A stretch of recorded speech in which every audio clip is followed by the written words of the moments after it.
I'm going to bring my thumb in and grab his hands and try to keep his hand below my sternum. If his hand goes any higher than my sternum and maybe onto my shoulder, now we're looking at danger of chokes. Once again, whether it's here or in. Okay, so if he's got a seatbelt grip and he hasn't grabbed on anything, my whole thing is thumb in and keep his hand down below my sternum. If he goes with the gi and he puts a thumb inside my collar, he slightly changes. Now, what I have to do is I have to monitor the positioning of his elbow. The farther behind my shoulder his elbow goes, he goes up. Keep on noticing as he changes my muscle when he choke. So it becomes more of a 2-on-1 situation where I'm holding his sleeve and he on the tricep and I'm pulling his elbow forward in front of my shoulder. Okay, once again, now, if he goes from collar to neck, go to collar to neck, so this hand goes to my shoulder, then I have to grab hand and I have to bring hand down to the center. So there's going to be a little hand fighting. Okay, once again, if he grabs the collar, keep the elbow in front of your shoulder. If it's no gi and he's got a seatbelt grip, it's all about getting the hand below your sternum. So now, once again, whichever it is, let's go with the collar first. So it goes thumb inside the collar, I hold sleeve and elbow, and I keep his elbow in front of my shoulder. Now, right away, I want to have a post leg and a straight leg. The interesting thing about this position is I have a connection to the floor and he doesn't. The only connection to the floor he has is on his butt, but I have my feet. So what that means is there should be no reason why he pulls me to his strong side. The only way I could go to this overhook side, the strangle side, is if he pulls me. This shouldn't happen. All I need to do is from here is just base my right leg toward me, whatever side of the strangle hand is on, just close my leg so now if he tries to pull me, pull. I can push myself way easier to my escaping side. Okay, once again, if I'm on the other side, he has a good chance to choke me. If I'm on this side, I have a chance to now circle my head to the other side and put his head and his strangle hand on the same side. He wants his head on the opposite side of the choking hand. This is going to make it easier for him to start saying that this chokes. Okay, but if I could go grab the collar, if from here I could just remove my head over here, try to pull, there's no choke from here. The angle's just wrong. It's going to be super easy now for me to start turning to continue now to escape in the lower half. Okay, so come back. So once again, upper body goals is you want to keep hands down below the sternum.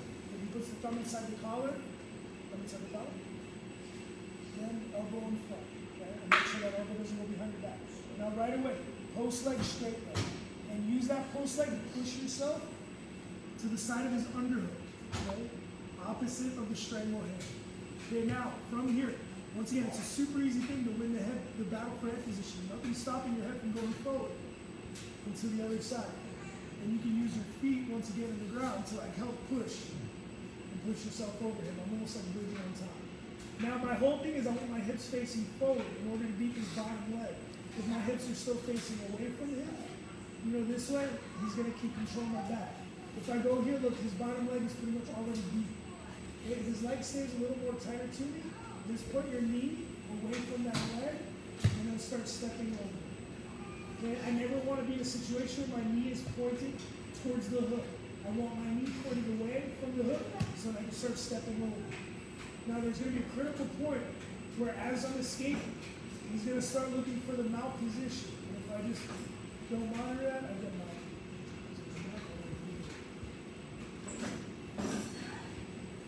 You guys ready? So look, if he's holding the seatbelt, that's fine. Look, same thing. I keep the hand down, I post my leg, I keep your head taken. I push myself to my good side, to the underhook side. Okay, once again, I from the strangle hand. Now from here, look, I fight for the head position. I always try to look towards it. And now from here, knee points away from the hook so I can step over. Now what I need to do, I need to bring my right elbow in between us and down towards the mat. If I can do this, there's no more back. He can even have a full collar, get your hand even deeper. And he can try to pull all he's got. But as long as my elbow's here on the ground, framing on his hip, the angle is wrong. Now my whole thing is as he's trying to mount, moving like over, look, I keep a frame on his hip, so he can't even close the distance. Now look, I bring both my knees inside. Sit up, and I really push my arm. Open guard, butterfly guard, close guard. So the main thing is, once again, I want to get my back my shoulders to the ground, and I want to get my elbow to the ground in between us. So from here. Those legs, use your leg right there. Push yourself really strong over here. Head in front. Now, beat the bottom leg. Now, the whole thing is to start turning towards you and bring your elbow down to the ground in between you guys. So my right elbow to the ground is going to be your critical demarcation line that's going to determine whether you get mounted or escape successfully. So I start turning towards him while bringing my elbow down between us. And now from here I start pushing him away. I bring both my knees inside his legs. And I start swinging up. On the hips. So what I want to try to do is create a situation where both of my knees come towards my chest. And I bring him back in front of my feet and knees. Focus them out so my knees are back.